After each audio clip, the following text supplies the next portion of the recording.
Big news coming out of Japan and various other articles and sources saying that there is a new next generation Toyota Supra coming, possibly for 2026, not for 2025, of course, but this new generation Toyota Supra can be bringing a whole new different side of the sport car that we once knew from the current generation for the next model. We're going to talk about that just ahead in this video.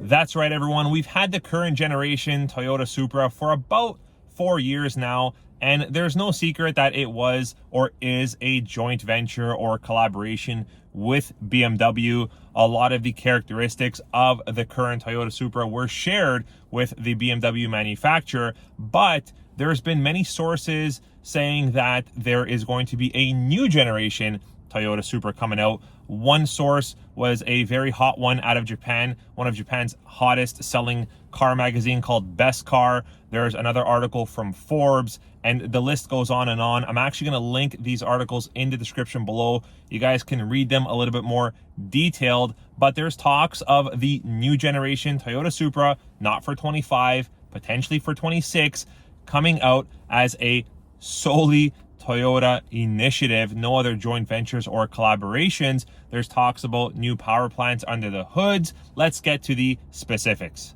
Now, if you search the web, other articles, other social media platforms, you'll see that there's definite evidence that Toyota could be potentially working on some new sport cars in terms of new generations from previous models that we've had in the past. For example, possible Toyota Celicas, possible Toyota MR2s, and with this would potentially come a new generation, new styling for the Toyota Supra. Now, one article does state that Toyota had plans or was planning to do an EV only, full electric only Toyota Supra with full EV in-house technology from the manufacturer, from Toyota. Perhaps something like the solid state battery would get introduced in the new generation Toyota Supra. But recent news and recent suggestions are stating that there is going to be potentially an all-electric version of the Toyota Supra, but there's also going to be other powertrain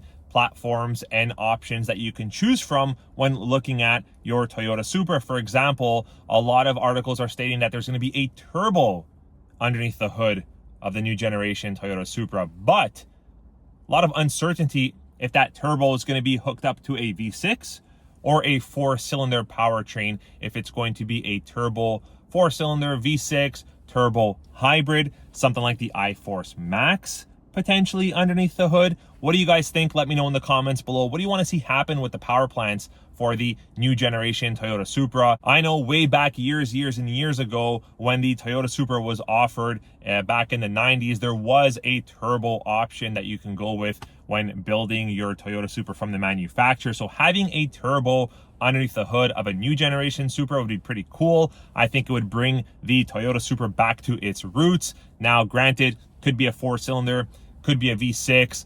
I strongly believe it will be a 4-cylinder, just because you got to remember, guys, a lot of these manufacturers are under some deep pressure and strong restrictions when it comes to emissions and when it comes to the carbon footprint. So having a 4-cylinder, high horsepower, high pound-foot of torque output engine underneath the hood of a vehicle like this would definitely benefit the company and benefit the overall goals of reducing the carbon footprint. What does it mean bringing an all-new generation Toyota Supra to the lineup? Is there going to be a name change potentially? Is it still going to be called GR Toyota Supra? For those of you who don't know, GR stands for, hopefully I pronounce this correctly, Gazoo Racing, and that's basically the global racing division of Toyota. They're in a bunch of rallies and a whole bunch of stuff. It's the sport enthusiast side or racing enthusiast side of the Toyota company.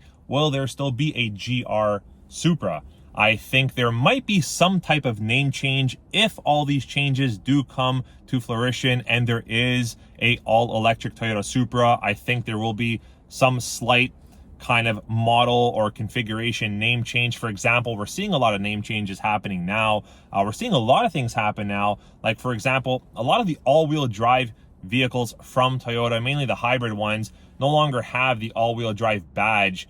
We started seeing that with the Toyota Venza, and we're starting to see that more and more coming out. We have the RAV4 Prime previously for 2024, whereas now for 2025, it's called the RAV4 and Prius plug-in hybrid.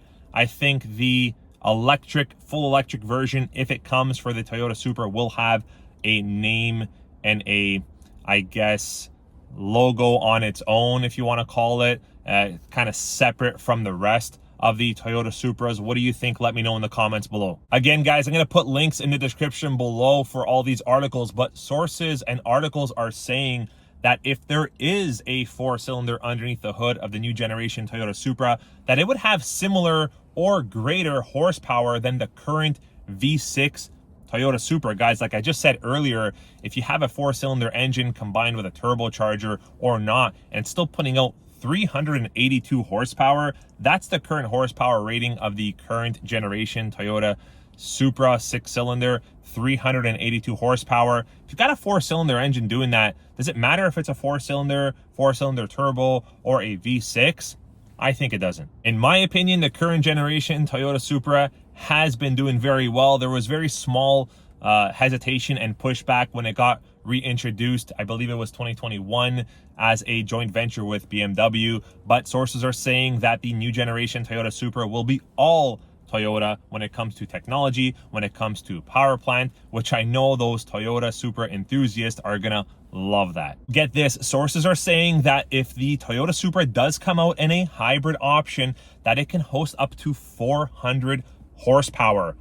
Guys, that's not shocking to me, kind of, sort of, because we've seen that already. We've seen Toyota been able to put crazy horsepower numbers out of a 4-cylinder hybrid powertrain platform or system. The current generation iForce Max actually puts out around 320 horsepower and up. Look at the Toyota Land Cruiser, look at the Toyota Tacoma iForce Max. There's a lot of strong horsepower numbers coming out of Toyota's latest 4-cylinder hybrid powertrain systems like the iForce Max. So having 400 horsepower underneath the hood of a Toyota Supra and still having the hybrid technology where you can save fuel. All right, currently you can get the Toyota Supra in an automatic transmission with the sport paddle shifters, or you can get it with a manual transmission. What does this mean if Toyota goes full electric, if Toyota goes hybrid and full electric? No non-hybrid, no non-electric version of a Toyota Supra. Will the manual transmission still be offered? Well, currently we don't really have any hybrid Toyotas in Canada or North America, for that matter, being offered with a manual transmission. Not that I know of. Everything comes with a CVT, eCVT, automatic transmission when hooked up to a hybrid power plant. So if these changes happen for 2026, is there going to be no more manual transmission? Guys, currently, if you drove or have driven a Toyota Supra, you might already know, to me, and probably to you as well, that the automatic transmission with the paddle shifter actually performs a little bit more exciting, or more exciting for the driver. It's a little bit more responsive. You feel like you get into that power band on the RPMs and really hit that horsepower rating more often, whereas with the manual transmission, it's more manual effort, and I feel like the automatic just wins over the manual transmission currently. So to see the manual transmission potentially go away, myself, I don't think that's a huge big deal, but potentially for some other Toyota Supra enthusiasts that are waiting for a turbo option underneath the hood, seeing the manual transmission go away may bother them, it may not. Let me know what you think in the comments below.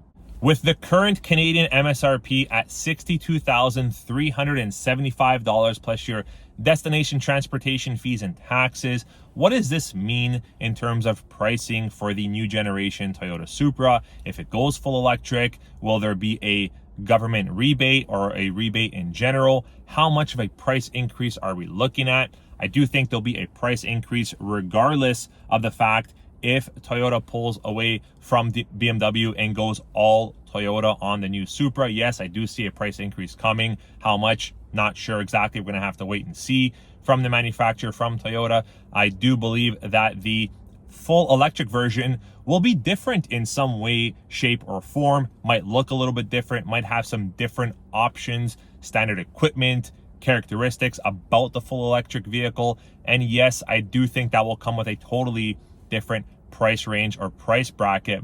But nonetheless, I do think that will be combined with some type of government rebate. Currently, for most of our prime vehicles or plug-in hybrid vehicles, we have around a $5,000, up to a $5,000 government rebate back when you purchase one of those vehicles. So I see something similar like that coming for a new generation all-electric Toyota Supra if it comes. All right, everyone, I hope you enjoyed this review and discussion. It's very exciting to see more and more news and articles coming out about a potential new full electric, hybrid, or just in general, full out Toyota Supra coming for the next year or two.